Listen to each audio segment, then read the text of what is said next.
గ్రామాల అభివృద్ధి లక్ష్యంగా పనిచేస్తామని పెద్దపల్లి ఎమ్మెల్యే చింతకుంట విజయ రమణారావు అన్నారు.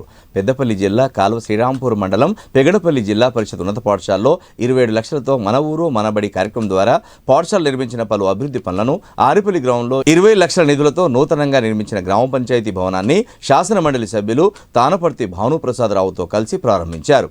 ఈ సందర్భంగా ఎమ్మెల్యే రమణారావు మాట్లాడుతూ అభివృద్ధి అనేది నిరంతర ప్రక్రియ అని, గ్రామాల అభివృద్ధి కోసం తన వంతుగా కృషి చేస్తానన్నారు. రైతుల సాగునీటి ఇబ్బందులు లేకుండా చూస్తామని, యాసంగిలో వడ్ల కటింగ్ లేకుండా చూస్తామన్నారు. ఎందుకంటే విలేజ్ గ్రామానికి ఎంట్రన్స్లా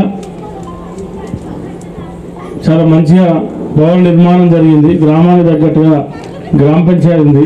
అభివృద్ధి అనేది నిరంతరం జరిగే ప్రక్రియ.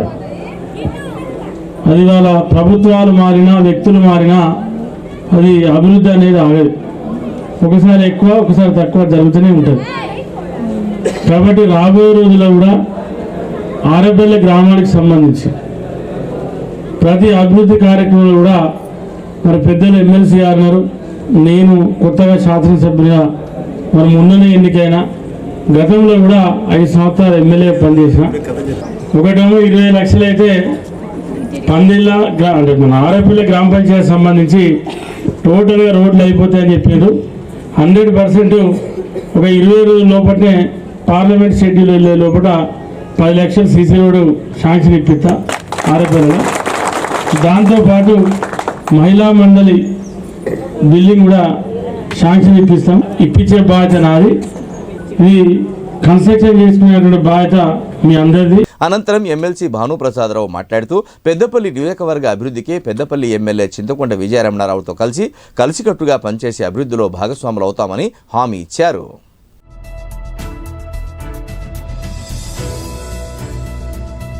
ఎక్కడైనా అభివృద్ధి అనేటువంటిది ఒక కంటిన్యూస్ ప్రాసెస్. అది ఎప్పుడు నిరంతరం జరిగేటువంటి ప్రక్రియ. అందులో ఎటువంటి సందేహం లేదు.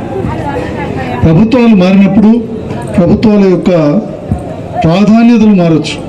ఒక ప్రభుత్వం ఒక అంశం మీద పనిచేస్తే మరో ప్రభుత్వం ఇంకొక అంశం మీద, ఆ అంశం మీద కాకుండా మరో అంశం మీద ఎక్కువ దృష్టి పెట్టేటువంటి అవకాశం ఉండేటువంటి పరిస్థితి. గత 10 సంవత్సరాలుగా మేము అధికారంలో ఉన్నటువంటి సందర్భాల్లో కూడా ఈ రాష్ట్రంలో ఆనాటి ముఖ్యమంత్రి కల్వకుంట్ల చంద్రశేఖరరావు గారి నేతృత్వంలో కూడా అనేకమైనటువంటి కార్యక్రమాలు, అభివృద్ధి కార్యక్రమాలు, సంక్షేమ కార్యక్రమాలు చేయడం జరిగింది.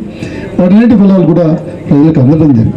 అయితే ఈరోజు కొత్త ప్రభుత్వం ఏర్పడింది. కొత్త ప్రభుత్వం కూడా వాళ్ళ ప్రణాళిక మేరకు అనేక కార్యక్రమాలు చేస్తారని చెప్పి ఆశిస్తున్నాం. ఈ రాజకీయము అనేటువంటిది ఎన్నికల వరకే పరిమితమై పనిచేయటం జరుగుతుంది. ఎన్నికల తర్వాత పార్టీలకు సంబంధించినటువంటిది కావచ్చు, మా పార్టీకి సంబంధించినటువంటి కావచ్చు, విజయనగరం గారి పార్టీకి సంబంధించినటువంటి విషయాల్లో కావచ్చు, పార్టీ కార్యక్రమాల విషయాల్లో కావచ్చు, అక్కడ భిన్నమైనటువంటి అభిప్రాయాలతో, భిన్నమైనటువంటి ఇదితో, భిన్నమైన ఆలోచనలతో పనిచేస్తాము. కానీ పెద్దపల్లి నియోజకవర్గ అభివృద్ధి అనేటువంటి విషయం వచ్చేప్పటికి మాత్రం ఇద్దరం కలిసికట్టుగా పనిచేస్తాం.